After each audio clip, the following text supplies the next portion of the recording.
November 2025. Cloudflare has a major outage. 2 hours. Massive portions of the internet unreachable. We covered this in Season 2, Episode 9. Configuration file too big. Crashed every edge server globally. But here's what's interesting. Even with that failure, Cloudflare's overall reliability record is exceptional. Better than most competitors.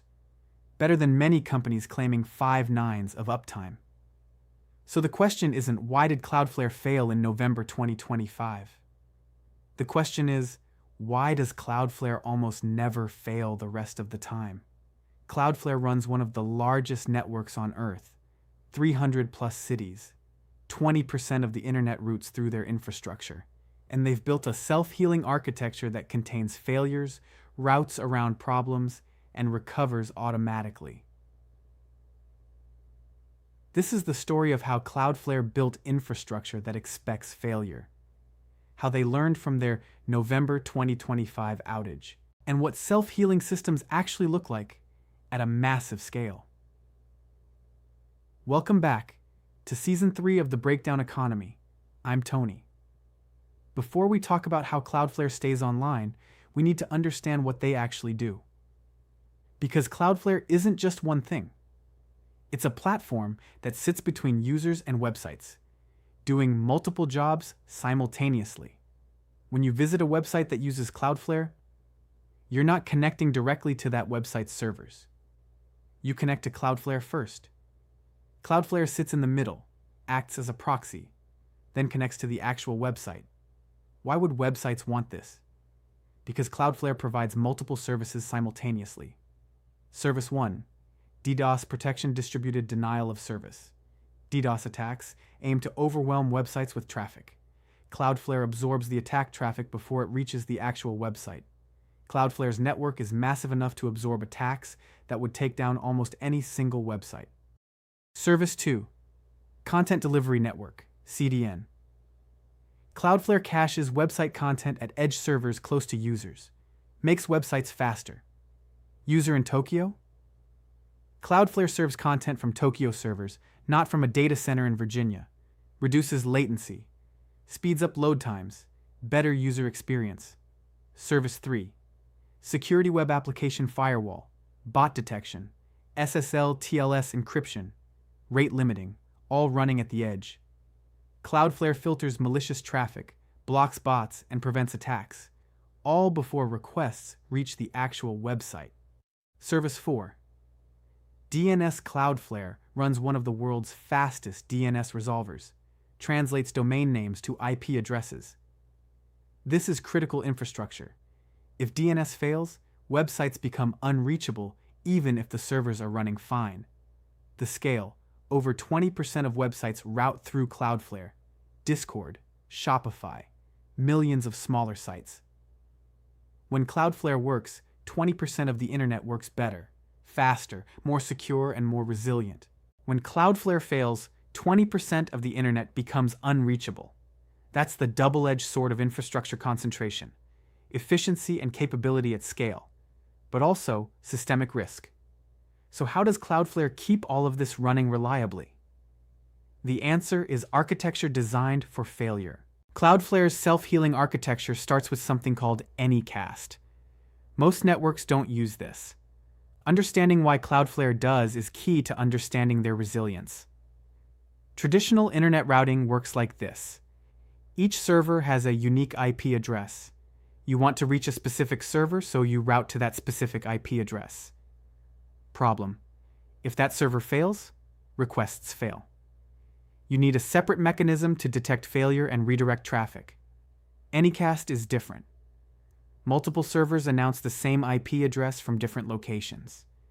When you connect to that IP address, the internet automatically routes you to the closest server announcing it. Not closest by distance. Closest by network topology. Fewest network hops. Fastest route. Here's where it gets powerful. If one server fails and stops announcing the IP address, the internet automatically routes traffic to the next closest server. No manual intervention, no detection delay, no failover process. The network layer handles it automatically. This is self-healing at the network level. Cloudflare runs the same services on servers in 300+ cities, all announcing the same IP addresses via ANYCAST. Server in Tokyo fails? Traffic automatically routes to Osaka, Seoul, or Hong Kong. Users in Tokyo might notice slightly higher latency, but they stay online. This is why Cloudflare can lose entire data centers, and most users don't notice. Traditional architecture: lose your primary data center and you're scrambling to failover to backup. Cloudflare architecture: lose a data center and traffic automatically flows to the remaining 300+ locations. The failure is contained, localized, not global. Cloudflare's network team monitors traffic patterns. When they see traffic suddenly rerouted away from a location, they investigate. But the key is, investigation happens after traffic is already safe, after users are already rerouted, after the failure has been contained. Reactive investigation, not reactive recovery. So why didn't ANYCAST save Cloudflare in November 2025? Because the failure wasn't in one location. It wasn't one server. It wasn't one data center. It was a configuration file pushed to all 300+ locations simultaneously. Every edge server tried to load the file. Every edge server crashed.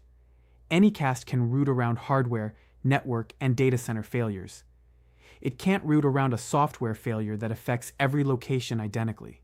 That's the limitation. Self-healing at the network layer is powerful, but it doesn't protect against bad software or configuration deployed globally. ANYCAST is foundational, but Cloudflare has additional self-healing mechanisms at different layers. Mechanism 1: automated health checks. Every Cloudflare service continuously monitors itself. Database connections working? Cache responding? Are SSL certificates valid?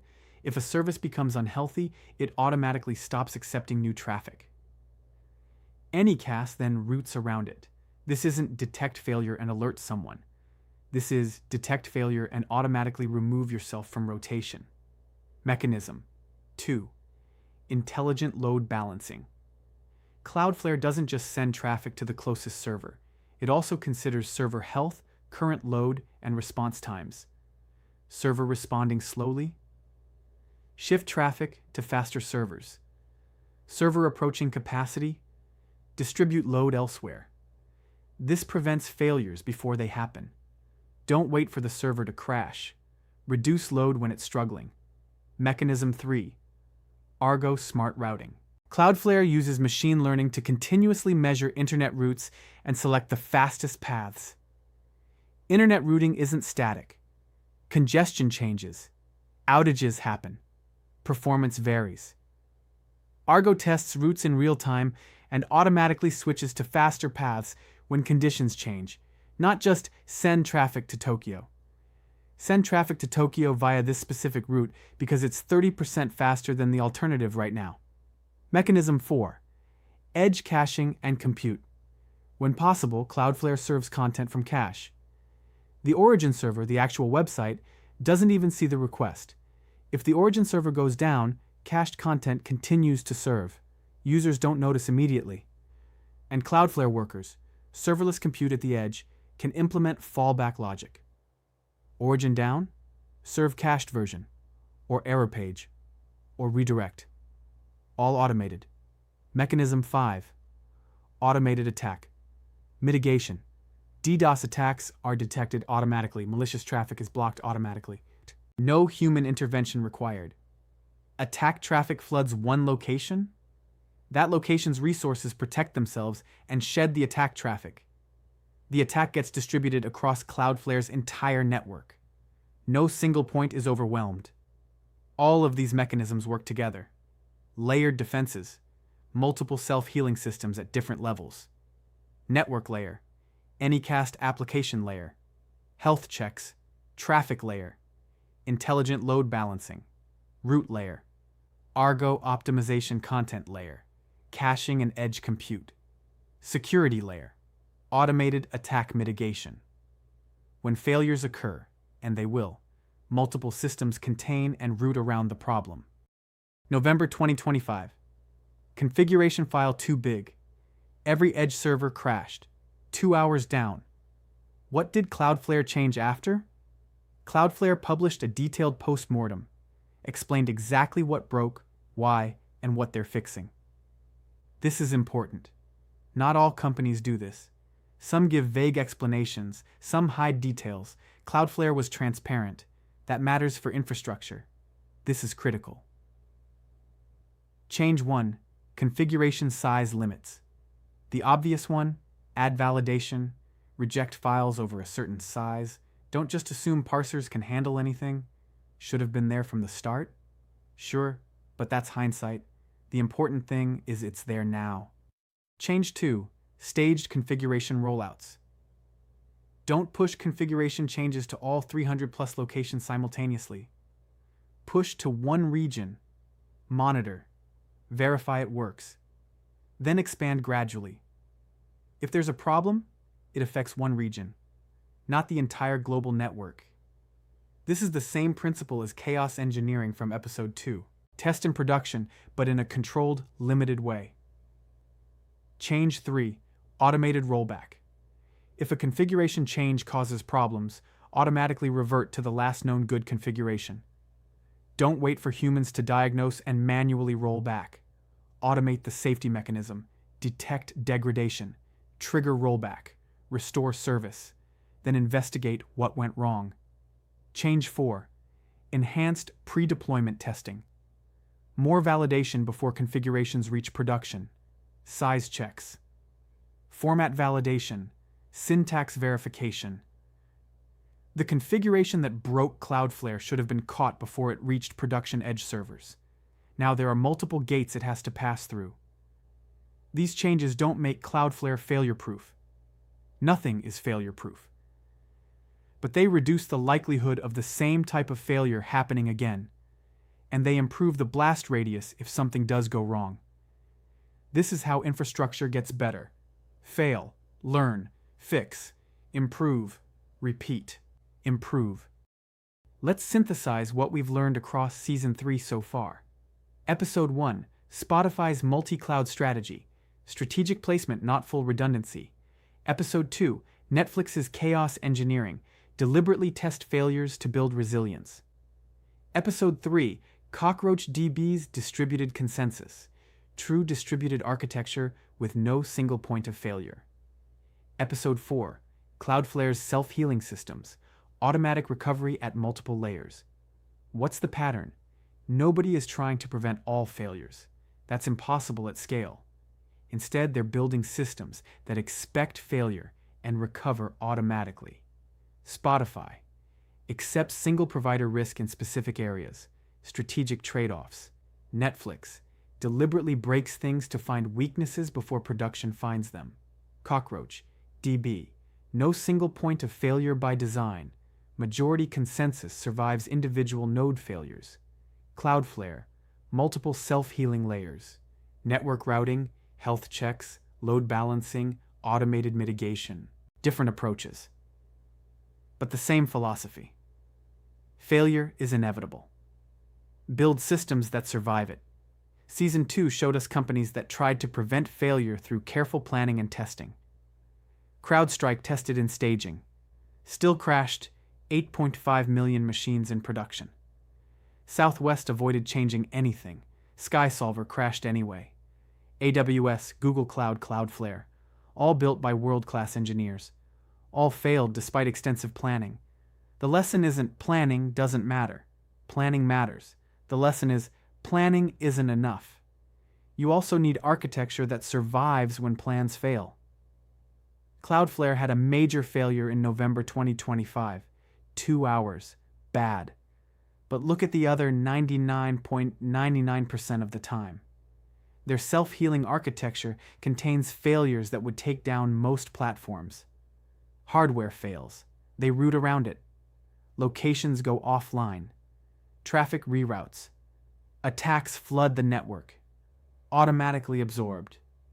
Routes become congested. Dynamically optimized. The architecture works, not perfectly. Nothing is perfect, but better than most alternatives.